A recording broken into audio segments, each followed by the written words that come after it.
মুসলমান মনে রাখো, ঠিক ওই সময়ে আমার আল্লাহ পাক রব্বুল আলামিন ওই নামাজীর জবাব দিয়ে বলেন, ও নামাজি বান্দা, কার প্রশংসা করেছো? একটু মন খুলে বলেন না সুবহানাল্লাহ।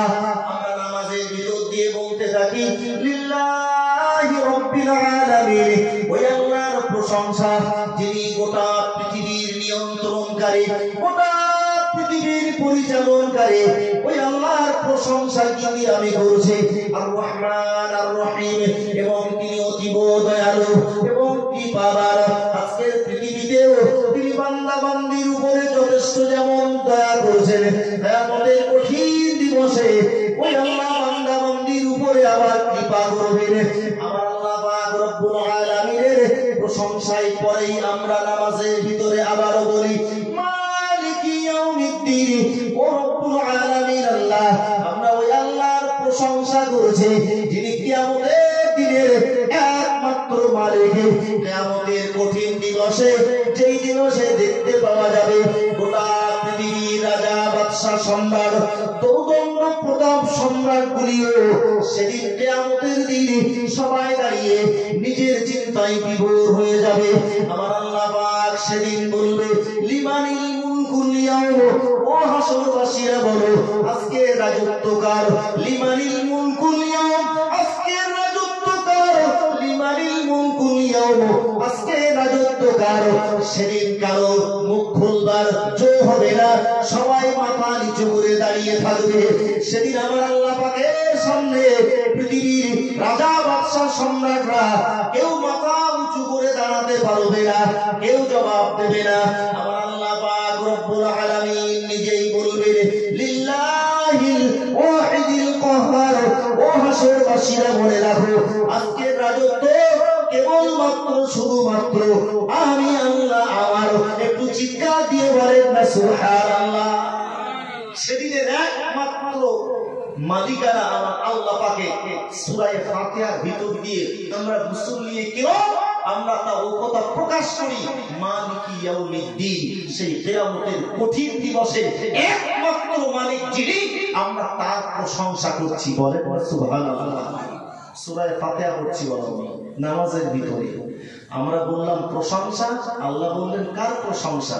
আমরা বললাম ওই আল্লাহর প্রশংসা যিনি গোটা পৃথিবীর নিয়ন্ত্রণকারী, তিনি দয়ালু কৃপাবান এবং তিনি কিয়ামতের দিনের একমাত্র মালিক। কত সুন্দর আল্লাহর সঙ্গে আমার কথা হচ্ছে।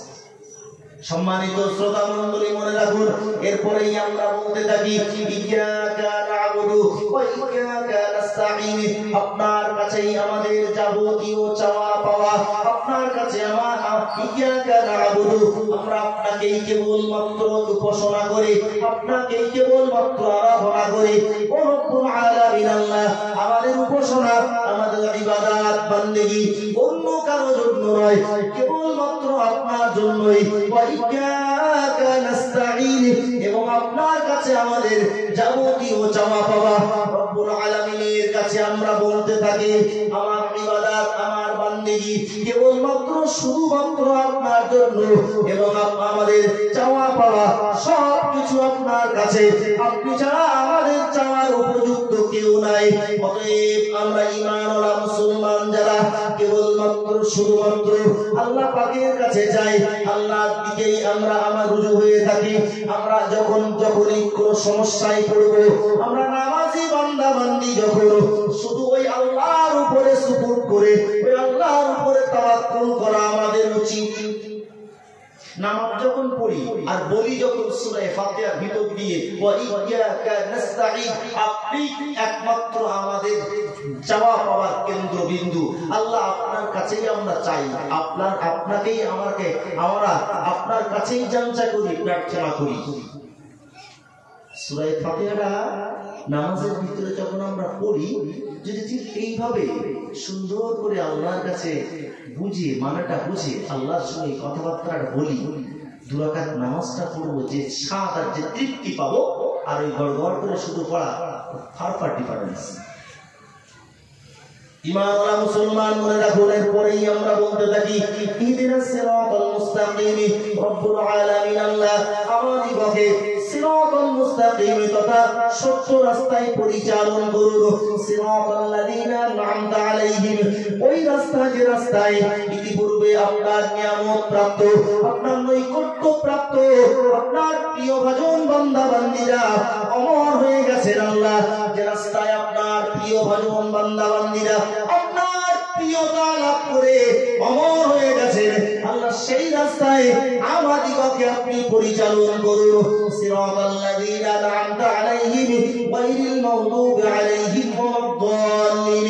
এবং আমরা বলতে থাকি রব্বুল আলামিন আল্লাহ ওই গজব প্রাপ্ত রাস্তা, যে রাস্তায় কি পূর্বে মানুষরা চলেছিল আর আপনার রোষানলের শিকার, আপনার গজব তাদের উপরে পতিত হয়েছিল, ও রব্বুল আলামিন আল্লাহ আপনার গজব প্রাপ্ত, আপনার আযাব প্রাপ্ত রাস্তায় আমাদের পরিচালন করবেন না।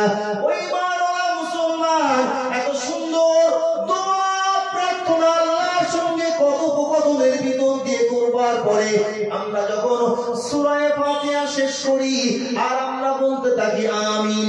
আমার নবীজি জানিয়েছেন বান্দা বান্দি যখন নামাজ পড়তে থাকে, নামাজের ভিতরে সূরা ফাতিহা তিলাওয়াতের পরে যেই রাত শেষ করে আর ওই সময়ে ওই বান্দা বান্দির সূরা ফাতিহার পরে আল্লাহর ফেরেশতারা আমিন বলে।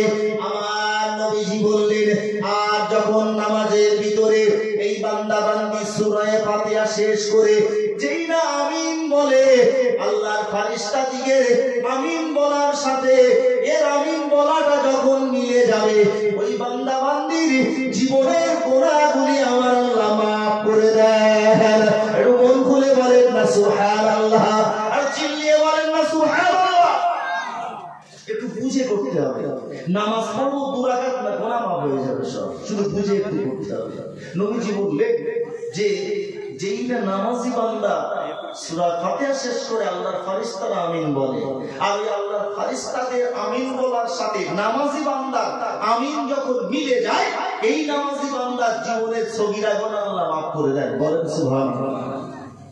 আমরা সূরা মিলালাম, সূরা একটি মিলিয়ে আমরা যখন আল্লাহু আকবার বলে রুকুতে গেলাম, সুবহান রাব্বিয়াল আযীম, সুবহান রাব্বিয়াল আযীম, আমার আল্লাহর মতো পবিত্র আর কেউ নেই। সেই মহান পবিত্র আল্লাহর পবিত্রতা বর্ণনা করছি। এরপরে আমরা সামিআল্লাহু লিমান হামিদা বলে যখন দাঁড়িয়ে যাই, কায়ম বাক্যে শান্তভাবে সামিআল্লাহু লিমান হামিদা বলে একটু দাঁড়িয়ে বলতে হবে রব্বানা লাকাল হামদ। হে আল্লাহ আমার এই প্রশংসা, রব্বানা হে আমাদের প্রভু, লাকাল হামদ, লাকা আপনার জন্য এই হামদ, এই প্রশংসা, আমাদের এই প্রশংসা গীতি আজ যা কিছু করছি আল্লাহ কেবলমাত্র আপনার জন্য।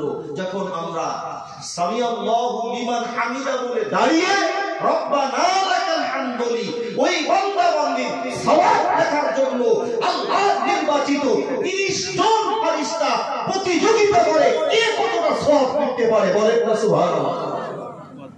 বুঝি না তো সামিআল্লাহু লিমান হামিদা বলি, জি রব্বানা লাকাল হামদ বলার সময় দিই না সিজদায় যাই।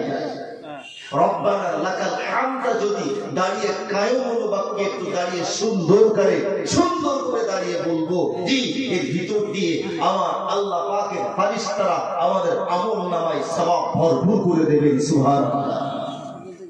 সম্মানিত শ্রোতা মণ্ডলী মনে রাখুন, আমরা এরপরে যখন সিজদায় চলে গেলাম, আমার আল্লাহ পাক রব্বুল আলামিনের রহমতি কুদরতি আমার আল্লাহ পাকের কদম মোবারকে, রহমতি নূরানি কদম মোবারকে সিজদা করলাম। আর সিজদায় গিয়ে বললাম আমার আল্লাহ পাক রব্বুল আলামিন কত পবিত্র, সুবহান রাব্বিয়াল আলা, আমার আল্লাহ সব থেকে বড়, সব থেকে মহান, সেই মহান সব থেকে বড় আল্লাহ পাকের পবিত্রতা বর্ণনা আমি করছি। আমি যখন আমার আল্লাহ পাকের এই পবিত্রতা বর্ণনা করি যে আমার আল্লাহর মতো পবিত্র পাকি যদি আর কেউ নেই, ওই মাননা মুসলমান সম্মানিত শ্রোতা মণ্ডলী মনে রাখুন, কিতাবে এসেছে যখন কোন বান্দা বান্দি নামাজের ভিতর দিয়ে